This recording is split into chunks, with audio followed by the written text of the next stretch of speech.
tuloy-tuloy ang ating paglaban sa mga salinlahi. Narito ngayon ang kabataan. Kaya mula sa Kabataan Party List, tinatawagan natin si Rene Co, Pag-asa ng Bayan!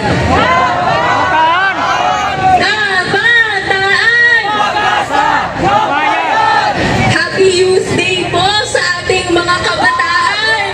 Pero kahit kami, all smiles at syempre full of optimism, galit na galit kami sa lahat ng mga developments sa aming kinabukasan.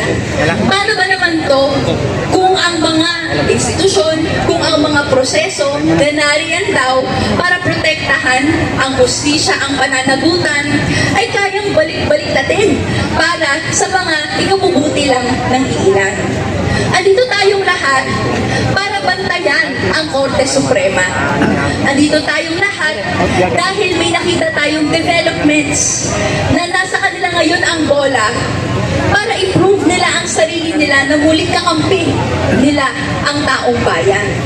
So tayo, sa Makabayan Bloc, ang Kabataan Party List at Teachers Party List, nag-file tayo ng motion for reconsideration doon sa kanilang desisyon sa Duterte versus House of Representatives, kung saan sabi nila no, null and void ang mga proceedings so far dahil walang jurisdiction ang Senate sa impeachment complaint at dahil dito immediately executory yung pagbabasura ng pag-process ng impeachment complaint.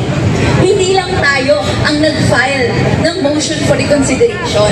Napakaraming grupo. In fact, today, may bagong grupo na nag-file ng reconsideration. Online at siguro sa media, nakikita natin yung napakaraming lawyers, napakaraming grupo. Lahat tayo nagtataka, bakit ito ang naging ruling ng Korte Suprema? Bakit din ganito ang pagtingin ng Senado doon sa kanilang mandato na kaya nila at sila lang sole arbiter ng impeachment trial?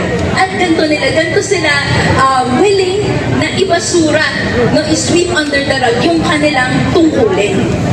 Ano ba ang ibig sabihin ng rekonsiderasyon?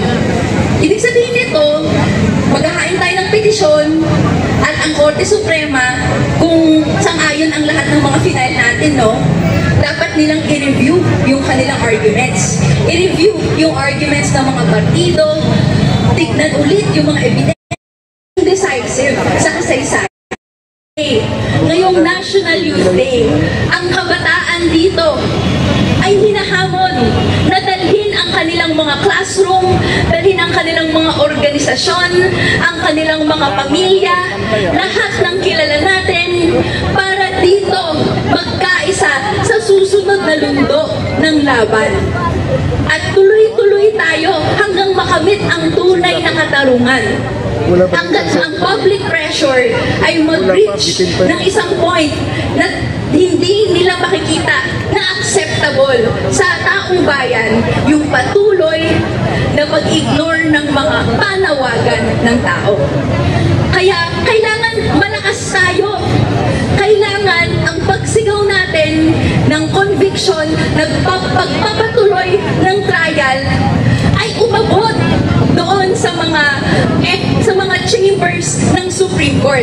So gusto natin mas malakas, handa po ba tayo sa ating panawagan na ituloy ang impeachment at ilitisin si